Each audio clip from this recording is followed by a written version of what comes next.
today for another episode of Sabor Latino Global. I'm here today with Rumalda Sanchez in Maywood, New Jersey. Hello, Rumalda. Hello, Monica. How are you? I'm very good. Good. Thank you for inviting us into your home. Thank you. Thank you so much for coming. It's a pleasure to have everyone here, and I can't wait to get started.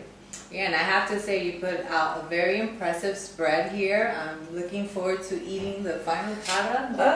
Me too. I can't wait to make it for you guys, you know. Rumalda's from Brooklyn. I'm from the Bronx. We have a lot in common. We come from that, old school hip hop background. And as you know, the first part of this episode, I was interviewing Anna Rockefeller, and Rumalda came with me and joined me in that class. So it was a lot of fun. Oh yes, it was a lot of fun. A lot of beat girls dancing, and for our age, trying to get there, but we were doing it. It's like getting back on our bike, right? Yes. Yeah, yes. So we still have it in us, and it was a lot of fun. And definitely was. Thank you for joining me for that. I had unexpected guests. Yeah. As well, so that was pretty cool. Small world that you happen to know one of the dancers. Yeah, that's so funny. I wanted to bring the show back to Rumalda's house so we could get a taste of Old San Juan, Puerto Rico, because she is part Puerto Rican as well. Give us a little background. Well, I'm Puerto Rican Dominican, and I was raised Trinidadian, so I have quite a versatility as far as for foods. But today, I'm going to be doing a dish that's called Mofongo, and I'm going to do camarones al ajillo, which is garlic shrimp. And it does have, people would say that Mofongo is Dominican, and others would say Mofongo is Puerto Rican. So I'm going to jump on a bandwagon. You can blog and debate it all you want. We're just going to make it.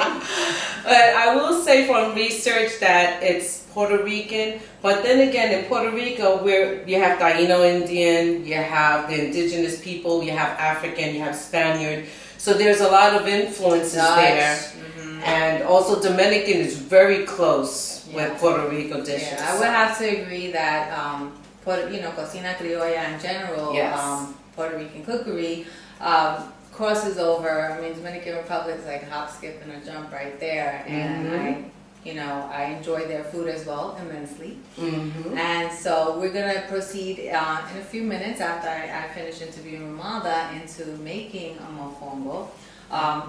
If those of you don't know in detail, mofongo is a plantain based dish, typically made with fried green plantains that are mashed together with garlic and some of the broth, and everybody has their own certain variation of it, or making it like a mofongo relleno where it's stuffed with chicken, seafood, beef, pork. Yes. But what makes mofongo stand out the most is that good fried plantain with the garlic, the olive oil, and the chicharrón, also known as a pork crackling. I can eat that for breakfast, put it that way, but I think what makes it is the garlic. I think garlic across the board throughout the countries, garlic just make the food taste better. And she did mention earlier about Old San Juan. We do have a restaurant, a Puerto Rican restaurant, Old San Juan, that we're partners with someone, and we do a lot of different mofongo dishes there as well. We do mofongo chicharrón, which is salt pork, and you fry that and it's crunchy. You have that on the side. We also have, we make it with churrasco, which is flank steak. And we make slices with that and put that in the mofongo. We do shrimp, so that's why I'm going to do the garlic shrimp on the side to show that signature. That's one of my favorites. Yeah. But you can be as creative as you want with mofongo. That's all I have to say. So I have quite a various dishes. But I also do the hot sauce, Adina's hot sauce we have there as well. So that's the specialty that we're doing. And but today we're going to do the mofongo chicharrón, and then I'll have the garlic shrimp on the side. Okay, so before we go into the mofongo, I want to know more about Rumalda and what makes Rumalda tick and where Rumalda came from. Tell us about your background, Rumalda. Wow. Where are you from? Wow, I'm from good old Brooklyn, and being in Brooklyn, you're from all over. it's no real, I'm originally from Williamsburg, Graham, Flushing, that area.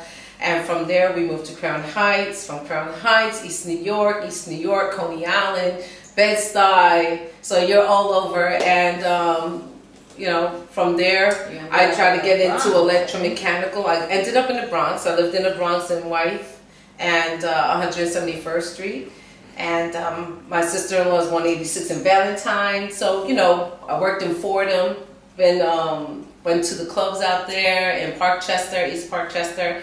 And so, I've been all over. The Hangouts was in Manhattan, the clubs back in the day. So back in the day we had the hip-hop to tie it in with Rockefeller. Mm-hmm. And I was a dancer back then, yes, at the Roxy's. And I did breakdancing back then. I was like one of the original girls because there were no guys no other girls really to battle with when I was coming up. And when was that? So, shoot, I'm not telling because I'm gonna date myself. Let them think I'm still 18. She still got it. I mean, the B girls back in those days, they paved the way. Yes. Because women weren't, females were not so readily accepted. But today, it's expanded all over the world. You see B girls, break dancing, all over the world. And some would, beg to differ that they don't have the same strength as guys, but they add that feminine charm and style that you can't get with a guy alone. So. Definitely. So from there, I was dancer, choreographer, and then have kids. So I stayed home, and then I ended up becoming an electromechanical engineer. From there, we decided to open up a food place, a restaurant, and now I want to get into the food service, which is getting my sauces out on the shelves for everyone to enjoy across the states and hopefully across the country.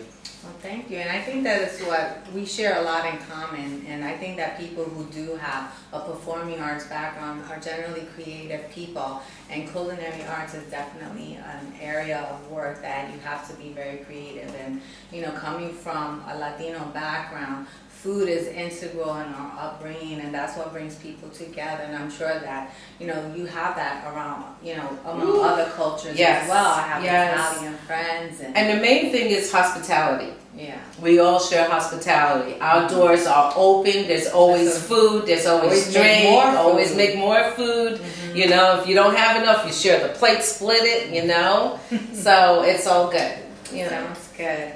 So thank you so much for inviting us here. I can't wait to start the cooking demo with you and have some of your mofongo with the garlic and everything else that you got spread here because I'm hungry. Oh, me too. I saved room just for this moment. Thank you.